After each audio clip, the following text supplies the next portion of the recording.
ఆంధ్రాలో సూపర్ 6 అమలు కాలేదంటే 100 రోజులే కదా అయ్యింది అప్పుడేనా అని అడగడంలో తప్పేం లేదు. ఎందుకంటే మొన్నే కదా వచ్చింది. ఇంకోటి ఇక్కడ చంద్రబాబు గారు కానీ పవన్ కళ్యాణ్ గారు కానీ 100 రోజుల్లో ఇస్తామని లేదు, లేదా ఏడాదిలోపు అన్ని అమల్లో చేస్తామని కూడా చెప్పలేదు. కాబట్టి ఇక్కడ సూపర్ 6కి సంబంధించి ఆ చర్చ నడవట్లేదు.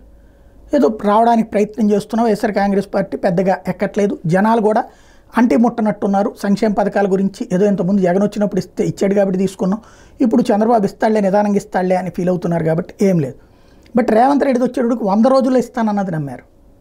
రైతులకి డబ్బులు పెంచుతానన్నారు, అలాగే పెన్షన్కి సంబంధించి పెంచుతానన్నారు, అట్లాగే ఒక్క రైతు రుణమాఫీకి సంబంధించినటువంటిది అది కూడా అందరికీ చేశారా అంటే 1,000 మందికి చేస్తే 300 మందికి కాలేదు.